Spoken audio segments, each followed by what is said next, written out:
Hello friends, welcome to I channel study for you. So guys, जैसा कि आज जो आपका एसएससी सीएचएसएल टीयर 2 का 26 जून का एग्ज़ाम हो गया दोस्तों, जिसका जो है मैं आपको बिल्कुल 100% एक्यूरेट आंसर के साथ जो है इस वीडियो में बताऊंगा। तो देख लेते हैं कि किस प्रकार के जो है आज आपके 26 जून के एग्ज़ाम में जो है प्रश्न पूछे गए हैं। उससे पहले एक बात और दोस्तों, कि जिन्होंने भी अगर चैनल को सब्सक्राइब नहीं किया है तो एसएससी सीएचएसएल एग्ज़ाम से रिलेटेड पल पल की अपडेट के लिए जो है चैनल को सब्सक्राइब ज़रूर कर दीजिएगा। और बगल में ही आपको एक बेल आइकन यानी घंटे का निशान भी दिख रहा होगा, तो आप उसे भी जो है ज़रूर प्रेस कर दीजिएगा। तो चलिए वीडियो को स्टार्ट करते हैं। तो आपका पहला क्वेश्चन आया था कि भारत के पहले मुख्य न्यायाधीश यानी चीफ जस्टिस ऑफ इंडिया जो है ये कौन थे। तो देखिए, भारत के जो पहले मुख्य न्यायाधीश है ये आपके एच.जे. कानिया यानी हीरालाल जे कानिया थे। तो हीरालाल जे कानिया आपका यहाँ पे करेक्ट आंसर होगा। इसके अलावा बात कर ले वर्तमान में भारत के मुख्य न्यायाधीश कौन है। तो देखिए, वर्तमान में भारत के जो 50वें मुख्य न्यायाधीश है ये आपके न्यायमूर्ति धनंजय यशवंत चंद्रचूड़ है, और ये आपके 9 नवंबर 2022 से जो है भारत के मुख्य न्यायाधीश हैं। तो ये फैक्ट भी आपको ध्यान में रखना है। इसके अलावा बात कर ले भारत के 49वें मुख्य न्यायाधीश के बारे में। तो देखिए, ये जो आपके यू ललित थे ना, ये भारत के 49वें मुख्य न्यायाधीश थे, और ये भारत के इतिहास में मुख्य न्यायाधीश के रूप में सबसे छोटे कार्यकाल की सेवा प्रदान करने वाले जो है ये भारत के मुख्य न्यायाधीश थे। यू ललित का जो कार्यकाल है ना, ये 27 अगस्त 2022 से लेकर 8 नवंबर 2022 तक रहा था। तो ये फैक्ट भी आपको ध्यान में रखना है। नेक्स्ट क्वेश्चन आपका यहाँ पर आता है कि भारत के संविधान में द्विसदनीय व्यवस्था यानी बाइकैमरलिज्म जो है ये किस देश के संविधान से लिया गया था। तो देखिए, भारत के संविधान में द्विसदनीय जो व्यवस्था है ना, ये आपके यूनाइटेड किंगडम यानी ब्रिटेन देश के संविधान से लिया गया था। तो ब्रिटेन आपका यहाँ पे करेक्ट आंसर होगा। इसके अलावा बात कर ले ब्रिटेन से लिए गए अन्य महत्वपूर्ण प्रावधान के बारे में, जैसे कि सरकार का संसदीय स्वरूप, विधि का शासन, विधायी प्रक्रिया, एकल नागरिकता, भारत के नियंत्रक और महालेखा परीक्षक का कार्यकाल, इसके अलावा अध्यादेश जिसे आप रीट कहते हैं, ये सभी प्रावधान जो है ये आपके ब्रिटेन देश के संविधान से लिया गया है। तो ये फैक्ट भी आपको ध्यान में रखना है। नेक्स्ट क्वेश्चन आपका यहाँ पर आता है कि 2011 की जनगणना के अनुसार सबसे कम जनसंख्या वाला राज्य जो है ये कौन सा रहा है। तो देखिए, 2011 की जनगणना के अनुसार सबसे कम जनसंख्या वाला जो राज्य है ये आपका सिक्किम राज्य रहा है। तो सिक्किम आपका यहाँ पे करेक्ट आंसर होगा। इसके अलावा अगर ओवरऑल की बात कर ले यानी केंद्र शासित प्रदेश और राज्य में सबसे कम जनसंख्या ये जो है किसका रहा था, तो ये आपका लक्षद्वीप का रहा था। तो ये फैक्ट भी आपको ध्यान में रखना है। इसके अलावा टॉप 4 सबसे अधिक जनसंख्या वाला राज्य की बात कर ले तो देखिए, पहले स्थान पे जो आपका उत्तर प्रदेश राज्य है, सेकंड स्थान पे आपका महाराष्ट्र है, थर्ड पे आपका बिहार है, और चौथे पे आपका पश्चिम बंगाल है। और आपको कमेंट करके जवाब देना है कि सबसे अधिक जनसंख्या वाले राज्य में जो है 5वें स्थान पे कौन सा राज्य है। ये जो आपको कमेंट करके जरूर जवाब देना है। नेक्स्ट क्वेश्चन आपका यहाँ पर आता है कि 2022 में बीसी सुरेश को जो है खेलों में लाइफ टाइम अचीवमेंट के लिए ध्यानचंद पुरस्कार दिया गया था, और ये जो आपके बीसी सुरेश थे ना, ये किस खेल से संबंधित है। तो देखिए, मैं आपको बता दूं कि 2022 में बीसी सुरेश को जो है खेलों में लाइफ टाइम अचीवमेंट के लिए ध्यानचंद पुरस्कार से जो वो सम्मानित किया गया था, और बीसी सुरेश का जो संबंध है ना ये कबड्डी खेल से है। तो कबड्डी आपका यहाँ पे करेक्ट आंसर होगा। इसके अलावा मैं आपको बता दूं कि 2022 में लाइफ टाइम अचीवमेंट के लिए जो है 4 लोगों को ध्यानचंद पुरस्कार दिया गया था, और वो 4 लोग कौन कौन से हैं। तो पहले आपके अश्विनी अकुंजी सी जो कि आपके एथलेटिक्स खेल से संबंधित है, इन्हें जो है वो दिया गया था। सेकंड आपके धर्मवीर सिंह को दिया गया था जो कि आपके हॉकी खेल से संबंधित है। थर्ड आपके बीसी सुरेश को दिया गया था जो कि आपके कबड्डी खेल से संबंधित है। और चौथे आपके नीर बहादुर गुरुंग जो कि आपके पैरा एथलेटिक्स खेल से संबंधित है। तो ये फैक्ट भी आपको ध्यान में रखना है। नेक्स्ट क्वेश्चन आपका यहाँ पर आता है कि जीरोप्थैल्मिया जो रोग है ना, ये किस विटामिन की कमी के कारण होता है। तो देखिए, जीरोप्थैल्मिया जो रोग है ना, ये आपका विटामिन ए की कमी के कारण होता है, और जीरोप्थैल्मिया रोग के कारण ही जो है आपका आंखों में सूजन या फिर रतौंधी जो रोग होता है ना, ये आपका इसके कारण होता है, यानी विटामिन ए के कारण होता है।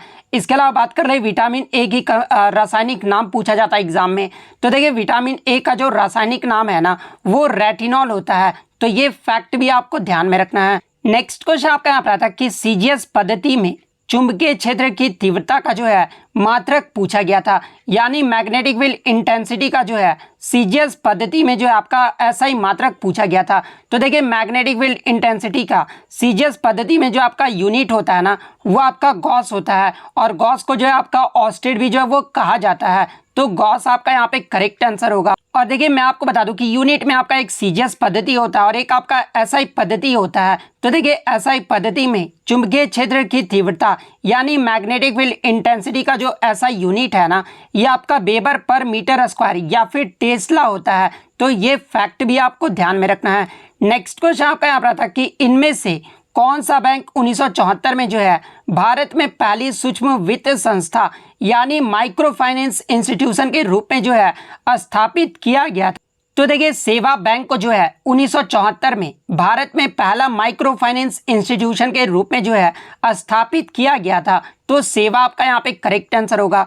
इसके अलावा बात कर ले सेवा का फुल फॉर्म क्या होता है। तो देखिए सेल्फ एम्प्लॉयड वुमेन एसोसिएशन यानी स्वरोजगार महिला संघ जो इसका फुल फॉर्म होता है। और ये जो आपका सेवा है ना, एक सहकारी बैंक है और इसका जो स्थापना है ये आपका 1974 में अहमदाबाद गुजरात में जो है इसका स्थापना किया गया था। तो ये फैक्ट भी आपको ध्यान में रखना है। नेक्स्ट क्वेश्चन आपका यहाँ पर था कि 2022 तक के अनुसार मुद्रित करेंसी नोट का जो उच्चतम मूल्य है ना, ये वर्ग कितना था, यानी अब तक मुद्रित सबसे अधिक मूल्य का जो है ये नोट कौन सा था। तो देखिए मैं आपको बता दूं कि भारतीय रिजर्व बैंक के द्वारा यानी आरबीआई के द्वारा जो है अब तक मुद्रित सबसे अधिक मूल्य वर्ग का जो नोट है ना, ये 1938 में 10,000 रुपये का जो वो नोट था। तो 10,000 का रुपये का नोट आपका यहाँ पे करेक्ट आंसर होगा।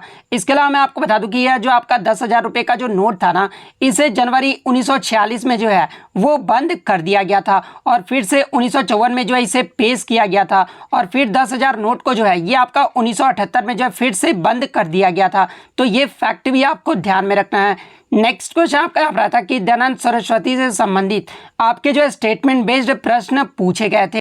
तो पहला जो आपका कथन दिया गया था कि दयानंद सरस्वती का जो मूल नाम यानी बचपन का नाम जो था ना, वो मूलशंकर था। तो ये कथन तो आपका दयानंद सरस्वती के बारे में जो है वो सही दिया गया है, क्योंकि दयानंद सरस्वती का जो मूल नाम यानी बचपन का जो नाम था ना, वो मूलशंकर था। सेकंड स्टेटमेंट की अगर मैं बात कर लूँ तो आपका दिया गया था कि स्वामी दयानंद सरस्वती जो है ये आपके गुजरात के निवासी थे। तो देखिए अगर दयानंद सरस्वती की बात कर ले तो इनका जो जन्म है ये आपका 12 फरवरी 1824 को गुजरात के टंकारा में हुआ था, यानी स्वामी दयानंद सरस्वती ये जो है गुजरात के निवासी थे। तो ये भी आपका कथन सही दिया गया है। तीसरा कथन आपका दिया गया था कि 1875 में स्वामी दयानंद सरस्वती ने जो है आर्य समाज की स्थापना की थी। तो देखिए मैं आपको बता दूं कि 10 अप्रैल 1875 को दयानंद सरस्वती के द्वारा बॉम्बे में आर्य समाज की स्थापना जो है वो किया गया था, यानी तीनों स्टेटमेंट जो है आपका सही दिया गया था। तो ये तीनों आपका यहाँ पे करेक्ट आंसर होगा। नेक्स्ट क्वेश्चन आपका यहाँ पर था कि as per a recent research which state is experiencing nearly 3 times more background radiation than assumed, यानी एक हालिया शोध के अनुसार जो है किस राज्य में अनुमान से लगभग 3 गुना अधिक पृष्ठभूमि विकिरण का जो अनुभव है वो किया जा रहा है। तो देखिए मैं आपको बता दूं कि बार्क वैज्ञानिकों ने एक हालिया अध्ययन के अनुसार केरल के कुछ हिस्सों में जो है अनुमान से लगभग 3 गुना अधिक पृष्ठभूमि विकिरण का जो है अनुभव जो है वो किया जा रहा है। तो केरल आपका यहाँ पे करेक्ट आंसर होगा। नेक्स्ट क्वेश्चन आपका यहाँ पर था कि 2020 तक सबसे बड़ा प्रमाणित कोयला भंडार देश जो है ये कौन सा देश है। तो देखिए 2020 की बात कर ले या फिर वर्तमान में सबसे बड़ा जो प्रमाणित कोयला भंडार देश है ना विश्व में, यह आपका यूनाइटेड स्टेट्स यानी संयुक्त राज्य अमेरिका है। तो संयुक्त राज्य अमेरिका आपका करेक्ट आंसर होगा। इसके अलावा बात कर ले भारत का प्रमाणित कोयला भंडार में जो है कौन सा स्थान है। तो देखिए भारत का जो है 5वां स्थान है। तो ये फैक्ट भी आपको ध्यान में रखना है। इसके अलावा बात कर ले कोयले का उत्पादन सबसे ज्यादा किस देश में किया जाता है। ये तो आपका कोयला भंडार हो गया। कोयले का उत्पादन जो सबसे ज्यादा है ना, ये आपका चीन देश में किया जाता है। उसके बाद कोयले का उत्पादन में भारत जो है ये आपका दूसरे स्थान पे आता है। तो ये फैक्ट भी आपको ध्यान में रखना है। इसके अलावा एग्जाम में एक प्रश्न और पूछा जाता है कि भारत में सबसे बड़ा कोयला भंडार राज्य कौन सा है। तो देखिए अगर कोयला भंडार का राज्य पूछा जाए तो ये आपका छत्तीसगढ़ है। इसके अलावा बात कर ले सबसे ज्यादा कोयला का उत्पादन ये जो है किस राज्य में किया जाता है। सॉरी, यहाँ पे गलती से बोला गया। देखिए मैं आपको बता दूं कि सबसे बड़ा प्रमाणित अगर कोयला भंडार वाला राज्य पूछा जाए तो ये आपका झारखंड राज्य है। ये पॉइंट आप ध्यान में रखिएगा। वहीं अगर बात कर ले सबसे ज़्यादा कोयले का उत्पादन ये जो किस राज्य में किया जाता है, तो देखिए अगर कोयले का उत्पादन पूछा जाना तो ये आपका छत्तीसगढ़ राज्य में किया जाता है। तो ये फैक्ट भी आपको ध्यान में रखना है, ये कंफ्यूज नहीं होना है। नेक्स्ट क्वेश्चन आपका यहाँ पर आता कि अकबर के बारे में जो है आपके कथन से प्रश्न पूछे गए थे, जिसमें पहला स्टेटमेंट आपका दिया गया था कि पानीपत का जो द्वितीय युद्ध है ये 5 नवंबर 1556 के दौरान अकबर का शासन क्षेत्र का जो वो विस्तार हुआ था। तो अकबर के बारे में ये जो स्टेटमेंट दिया गया था ना, ये आपका सही जो है वो स्टेटमेंट दिया गया था। सेकंड स्टेटमेंट आपका दिया गया था कि हल्दी घाटी का जो युद्ध है ना, ये अकबर शासक के दौरान जून 1574 में जो वो लड़ा गया था। तो ये सेकंड कथन भी जो आपका सही दिया गया था, क्योंकि मैं आपको बता दूं कि हल्दी घाटी का जो युद्ध है ना, ये आपका 18 जून 1576 को जो है मेवाड़ के महाराणा प्रताप और मुगल सम्राट अकबर की सेना के बीच जो है ये आपका लड़ा गया था। और अकबर की सेना का जो नेतृत्व है ना, ये आमेर के राजा मान सिंह प्रथम के द्वारा किया गया था। यहाँ पर 1576 कर लीजिएगा, ठीक है। तो ये दोनों स्टेटमेंट जो ही है आपका वो सही दिया गया था। नेक्स्ट क्वेश्चन आपका यहाँ पर आता कि arrange the following in decreasing order of their basic strength, यानी उनको जो है मूल शक्ति के घटते क्रम में जो है वो आपको व्यवस्थित करना था। जहाँ पे पहला ऑप्शन आपका NO3- यानी नाइट्रेट आयन दिया गया था, सेकंड आपका आयोडाइड दिया गया था, थर्ड आपका ब्रोमाइड दिया गया था और फोर्थ आपका जो है वो क्लोराइड दिया गया था। तो देखिए सबसे पहले हम लोग बात कर लेते हैं कि बेसिक स्ट्रेंथ जो है वो होता क्या है। तो देखिए एबिलिटी टू डोनेट इलेक्ट्रॉन, यानी जिसके पास सबसे ज़्यादा जो इलेक्ट्रॉन्स जो है वो होता है, उसके बाद सबसे ज़्यादा जो वो बेसिक स्ट्रेंथ होता है। तो देखिए अगर सबसे पहले हम लोग नाइट्रेट आयन की बात कर ले तो देखिए नाइट्रेट आयन के पास 3 इलेक्ट्रॉन जो है वो आपका यहाँ पर दिया गया है। तो देखिए नाइट्रेट आयन जो है वो सबसे ज़्यादा बेसिक स्ट्रेंथ होगा। उसके बाद आपका क्लोराइड आयन का जो है वो आपका सबसे ज़्यादा बेसिक स्ट्रेंथ होगा। उसके बाद अब आपका ब्रोमाइड आयन का होगा, उसके बाद आपका आयोडाइड आयन का होगा। तो इस क्रम से जिन्होंने भी अगर लगाया है तो उनका जो है यहाँ पे करेक्ट आंसर होगा, क्योंकि आपका जो है यहाँ पर डिक्रीजिंग ऑर्डर में पूछा गया था, यानी आपका जो है घटते क्रम में पूछा गया था। नेक्स्ट क्वेश्चन आपका यहाँ पर आता कि 2023 में सर्वोच्च न्यायालय ने जो है संविधान के किस अनुच्छेद के तहत विवाह के अपरिवर्तनीय टूटने के आधार पर जो है जोड़ों को तलाक देने का अधिकार जो है वो दिया है। तो देखिए 2023 में सुप्रीम कोर्ट ने जो है संविधान के अनुच्छेद 142 के तहत जो है विवाह के अपरिवर्तनीय टूटने के आधार पर जोड़ों को जब वो तलाक देने का अधिकार जो है वो दिया गया है। तो अनुच्छेद 142 आपका यहाँ पे करेक्ट आंसर होगा। नेक्स्ट क्वेश्चन आपका यहाँ पर आता कि पृथ्वी की स्थलाकृति की विशेषताओं के विवरण और वर्गीकरण का जो अध्ययन है ना, ये किसमें किया जाता है। तो देखिए मैं आपको बता दूं कि पृथ्वी के स्थलाकृति की विशेषताओं के विवरण और वर्गीकरण का जो अध्ययन है ना, यह आपका जियोमॉर्फोलॉजी यानी भू आकृति विज्ञान में किया जाता है। तो जियोमॉर्फोलॉजी आपका यहाँ पे करेक्ट आंसर होगा।